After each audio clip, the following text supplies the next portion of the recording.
नमस्कार मित्रों, आप सभी का स्वागत है आपके अपने सक्सेस स्टेप्स क्लासेस के डेली करंट अफेयर के सेशन में।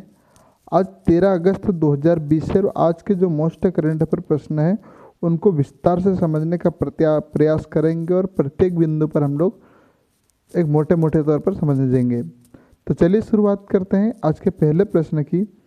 भारत में पहली बार किस ट्रैफिक सिग्नल पर फीमेल आइकॉन का इस्तेमाल किया गया? ये देख सकते हैं आप, ये फीमेल आइकॉन है जो ट्रैफिक सिग्नल होते हैं वहाँ पर। तो वो किस शहर में भारत में पहली बार लगाया गया, इस्तेमाल किया गया? बेंगलुरु, मुंबई, इंदौर और लखनऊ। तो इस प्रश्न का सही उत्तर है ऑप्शन बी, मुंबई। मुंबई में पहली बार भारत के किसी शहर में ट्रैफिक सिग्नल पर फीमेल आइकॉन लगाया गया, इसका इस्तेमाल किया गया है। चलिए आगे और समझते हैं हम लोग। तो जो मुंबई का कौन सा दादर ट्रैफिक सिग्नल और साइनेज पर महिलाओं का प्रतीक का इस्तेमाल करने वाला भारत का पहला शहर बन गया। बृहत मुंबई निगम, नगर निगम है ना, द्वारा ट्रैफिक सिग्नल का वीमेन प्रतीक को प्रदर्शित किया गया। इससे पुरुष प्रधान समाज में लिंग समानता और बदलाव को दर्शाता है। अब ये मुंबई ने किया है, तो मुंबई किसकी राजधानी है?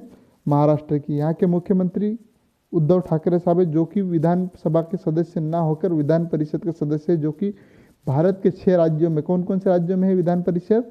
उत्तर प्रदेश, बिहार, कर्नाटक, महाराष्ट्र, आंध्र प्रदेश और तेलंगाना। तो इतने राज्यों में उनके सदस्य विधान परिषद के सदस्य है।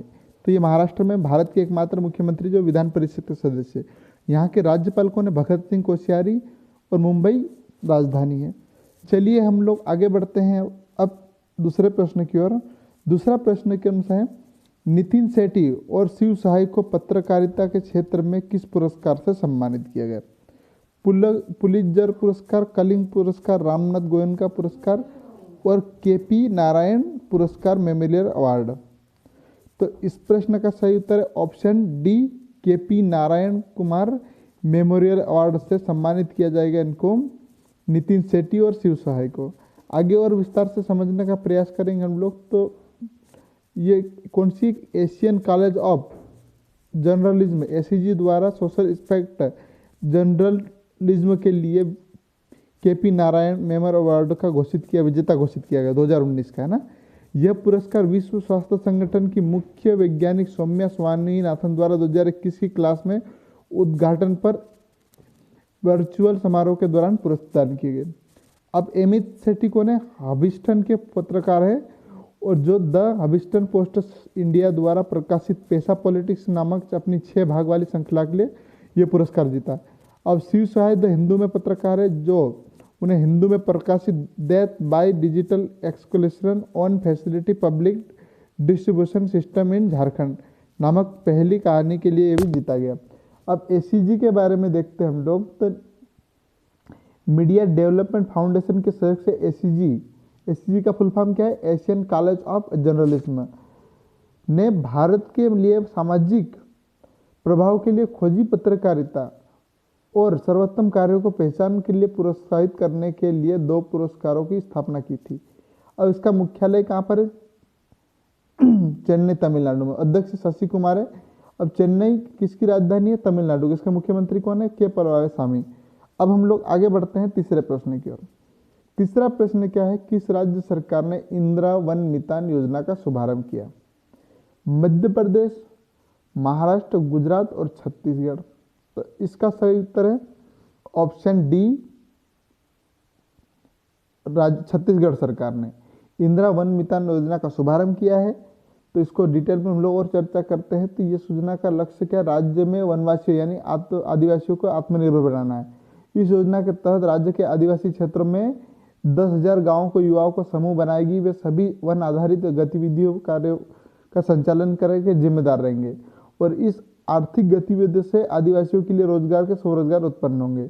इसके तहत छत्तीसगढ़ सरकार ने अनुसूचित क्षेत्र के लिए 19 लाख परिवारों को युवा समूह से माध्यम से कवर करने की योजना भी बनाई। यह समूह पेड़ों का प्रबंधन भी करेंगे, वन क्षेत्र में वन उपज एकत्र करेंगे। इसके अलावा वे वन उपज की सही कीमत सुनिश्चित करने के लिए वन उपज खरीदी केंद्र की व्यवस्था भी करेंगे। अब छत्तीसगढ़ सरकार ने किया है, तो छत्तीसगढ़ सरकार के बारे में देखते हैं हम लोग।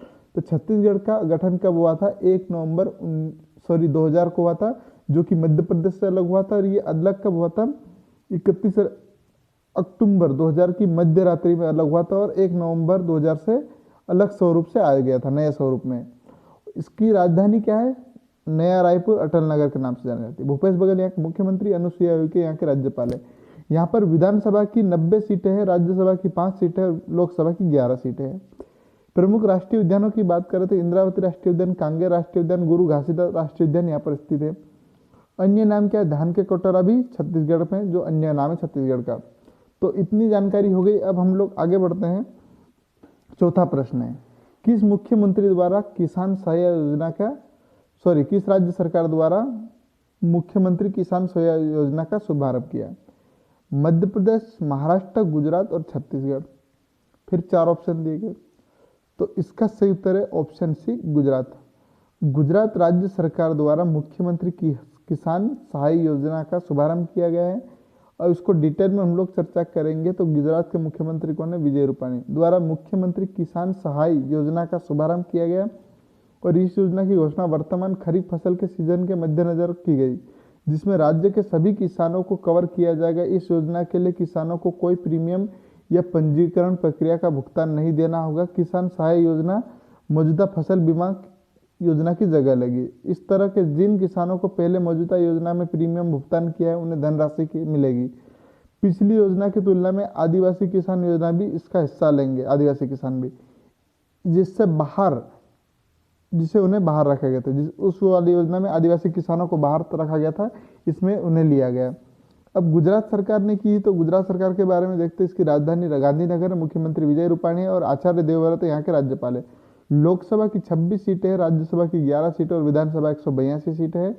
और ब्लैक बक नेशनल पार्क, गल्फगिर forest national park, Kutch marine national park और पार्क वसंदा नेशनल पार्क यहाँ पर स्थित है। उकाई बांध जो कि तापी नदी पर स्थित है, सरदार सरोवर बांध नर्मदा नदी पर स्थित है और धारोई बांध है जो कि साबरमती नदी पर स्थित है।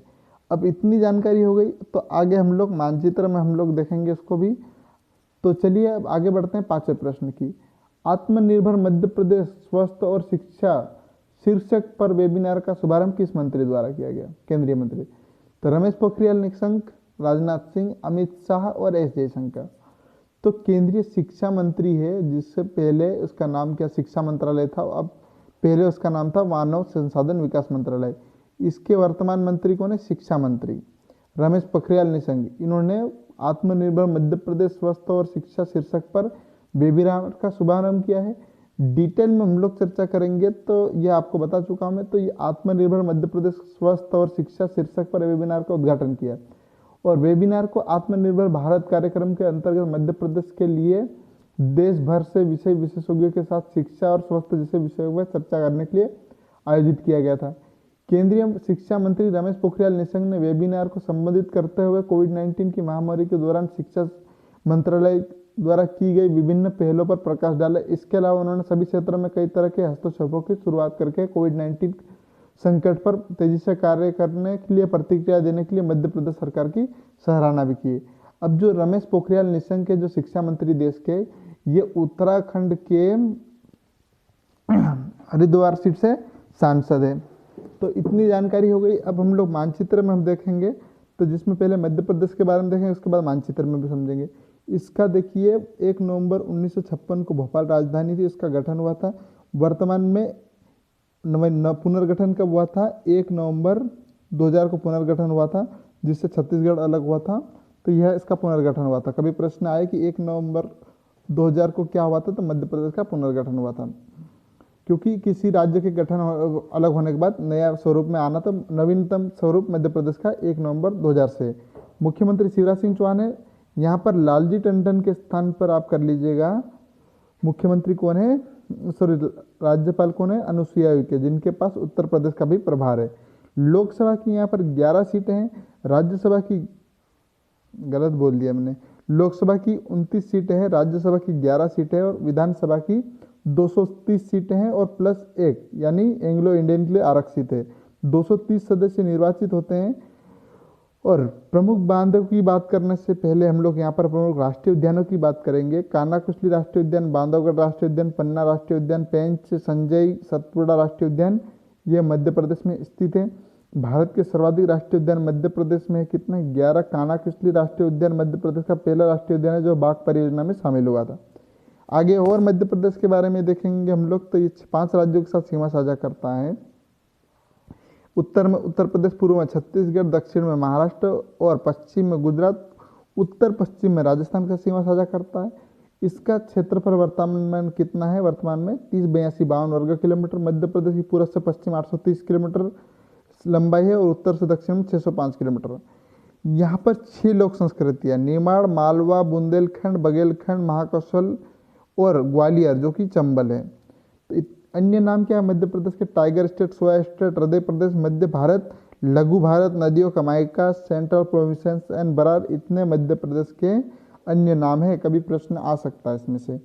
अब चलिए मानचित्र में भी हम लोग देखेंगे तो यह मध्य प्रदेश स्थित है जो कि भारत का हृदय प्रदेश के नाम से भी जाना जाता है, आपको देख सकते हैं।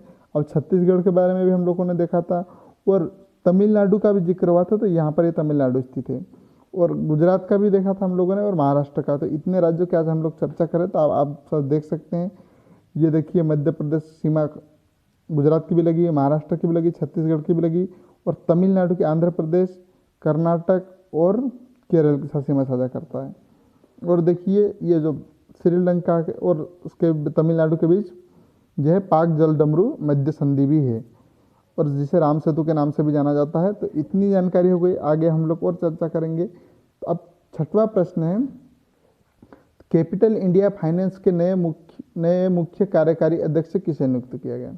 केशव परवाल, हर्ष कुमार, मनोज सिन्हा, जीसी मुर्मू। तो इसका सही उत्तर क्या होना चाहिए? देखिए जीसी मुर्मू को तो सीएजी का नया अध्यक्ष चुना गया। जो मनोज सिन्हा साहब हैं इनको जम्मू कश्मीर का उपराज्यपाल नियुक्त किया गया और केशव कुमार जो केशव परवाल है यह वर्तमान में इसके अध्यक्ष है। और हाल ही में अब किसे चुना गया? हर्ष कुमार को नया मुख्य कार्यकारी अध्यक्ष चुना गया। तो इसका सही उत्तर ऑप्शन बी और यही है हर्ष कुमार। आगे विस्तार से समझते हम लोग। तो नाबार्ड के पूर्व प्रमुख हर्ष कुमार भानवाला को कैपिटल फाइनेंस इंडिया लिमिटेड के मुख्य कार्यकारी अध्यक्ष नियुक्त किया गया। इससे पहले भानवाला 6 साल तक national bank for agriculture and rural development यानी नाबार्ड के अध्यक्ष रह चुके हैं। उन्हें 2013 से अध्यक्ष के रूप में नियुक्त किया गया था, जो कि और मई 2020 में सेवा से मुक्त कर दिया गया था। कैपिटल इंडिया फाइनेंस लिमिटेड यानी CIFL के एकीकृत वित्तीय सेवा मंच है जो भारतीय कॉर्पोरेट्स और उनकी वृद्धि कार्यशील पूंजी आवश्यकता के लिए अनुकूलित वित्तीय समाधान का प्रदान करता है। इतनी जानकारी हो गई। अब 7वें प्रश्न की ओर बढ़ते हैं। तो महिंद्रा राजपक्षे को किस देश में चौथी बार प्रधानमंत्री चुना गया? मॉरिटेनिया, बेलारूस, पेरू और श्रीलंका। तो आप जान सकते श्रीलंका के पूर्व राष्ट्रपति यही है और इनको श्रीलंका के चौथी बार प्रधानमंत्री के रूप में चुना गया है। डिटेल में हम लोग और चर्चा करेंगे। तो ये आपको बता चुका चौथी बार शपथ ली और ये उनकी पार्टी 5 अगस्त 2020 को संसदीय चुनाव के मामलों में शानदार जीत हासिल की थी। और महिंद्रा राजपक्षे 9वीं संसद के लिए उनके छोटे भाई और राष्ट्रपति वर्तमान में कौन है? गोडभया राजपक्षे पद की ऐतिहासिक बौद्ध मंदिर केनालिया राजमाह विहार में उत्तरी कोलंबो उपनगर में शपथ दिलाई इनको। इनके छोटे भाई कौन है? वो राष्ट्रपति गोदभया राजपक्षे जो कि इनके छोटे भाई है। श्रीलंका पीपुल्स पार्टी के 74 वर्षीय नेता को श्रीलंका का PM नियुक्त किया गया। इससे पहले 2014 में राजपक्षे पहली बार प्रधानमंत्री चुने गए थे। इसके बाद 2018 और 2019 में फिर से संसदीय अवधि के लिए नियुक्त किए गए थे। उन्होंने 2005 से 2015 तक द्वीप राष्ट्र के अध्यक्ष के रूप में भी कार्य किया था। तो इतनी जानकारी हो गई साथियों। अब हम लोग मानचित्र में देखते हैं। तो ये हमारा भारत है और ये भारत से आप देख सकते हैं यहाँ पर ये छोटा सा देश है, द्वीपीय देश है, यह श्रीलंका स्थित है। श्रीलंका के वर्तमान राष्ट्रपति कौन है? गोदभया राजपक्षे जो कि महिंद्रा राजपक्षे के छोटे भाई है। श्रीलंका की राजधानी क्या है? कोलंबो जो पूर्व राजधानी थी, अब वर्तमान में जयवर्धने पूरा कोटे हैं। यहाँ की मुद्रा क्या है? श्रीलंकाई रुपया। तो इतनी जानकारी हो गई साथियों। वीडियो को यहीं समाप्त करते हैं। वीडियो अगर पसंद आया तो लाइक और शेयर ज़रूर करिएगा और सब्सक्राइब भी ज़रूर करें जिससे आपको आने वाली वीडियो का नोटिफिकेशन मिल सके। जो पास में बेल आइकन है उसे भी प्रेस करें। तो धन्यवाद। जय हिंद, जय Bharat. Have a nice day.